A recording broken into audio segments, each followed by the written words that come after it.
So I don't really do versus content on this channel, and I'm not currently planning to make it a regular thing, but this is a topic that's been on my mind lately that I thought could make for an interesting discussion. So, Xerath and Mordekaiser, two of the most intimidating antagonists in the entire League of Legends canon. More than that, though, they're actually quite similar to one another when you really stop and analyze their characters.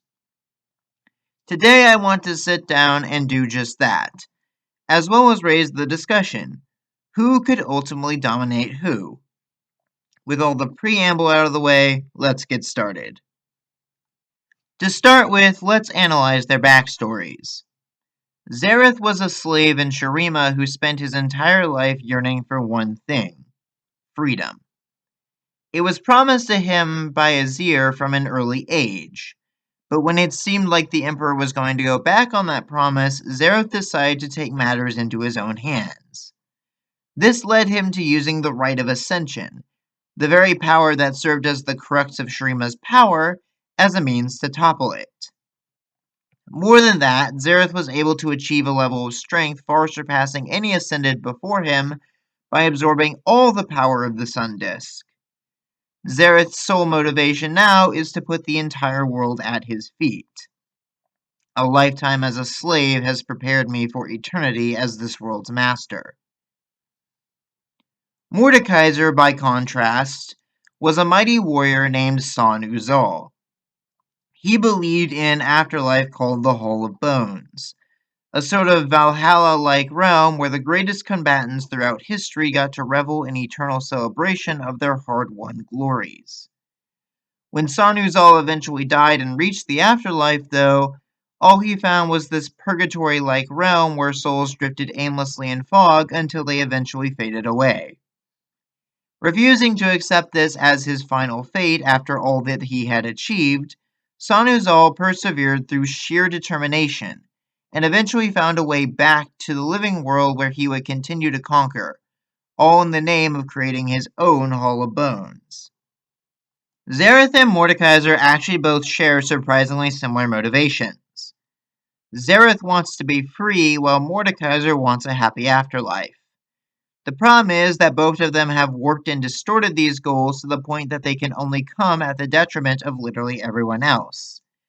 Xerath's idea of freedom is now subjugating the rest of the world, while Mordekaiser has no qualms shackling and tormenting souls for his own ends. They're both kind of hypocritical in that regard, but that's what makes them villains.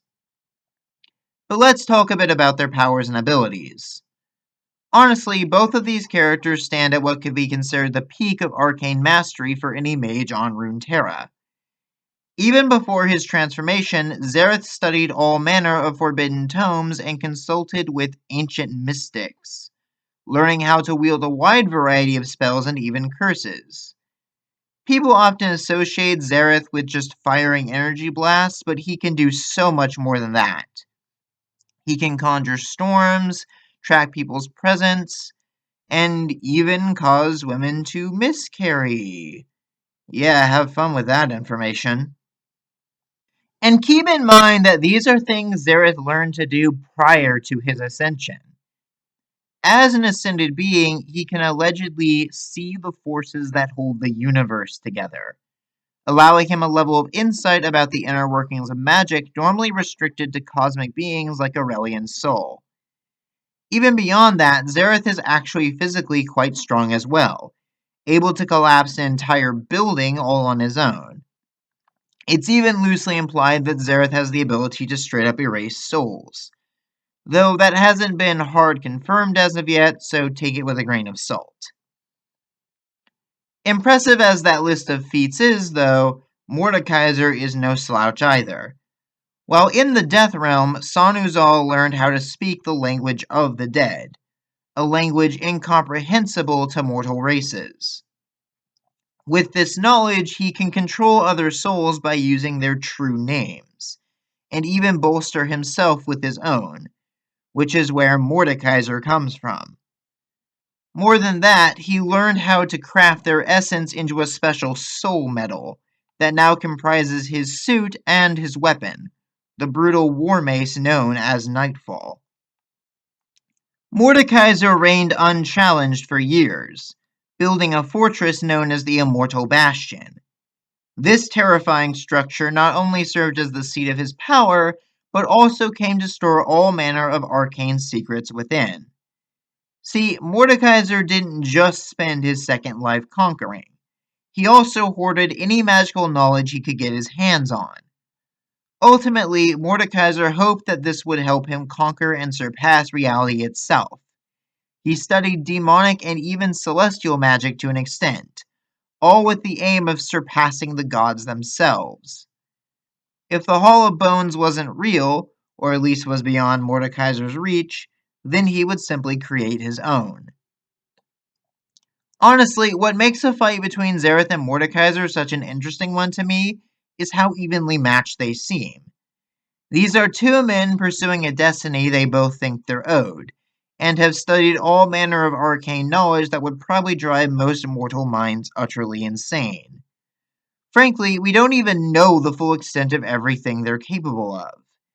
Xerath has already shown that he has plenty of tricks up his sleeve, from mind controlling people to transforming living beings into unholy monsters.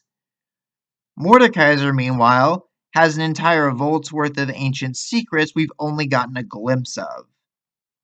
So, if it's ultimately impossible to even know the full extent of their power, how do we even determine a winner? Honestly, assuming this fight doesn't just end in a stalemate, I think there's one deciding factor that would make or break this battle: the location. Xerath has been shown to be able to siphon energy from the world around him as a means of empowering himself. If they were to fight on Runeterra, I feel like this would probably give Xerath the edge he needs to eventually destroy Mordekaiser's armor, and possibly even the Warlord's spirit if the whole obliteration thing does turn out to be canon. However, if Mordekaiser could drag Xerath into the Death Realm, I feel like his command over the legions of spirits residing there would simply be too much for the Magus to counter. Overall, it would probably be a really close fight either way. But what do you all think?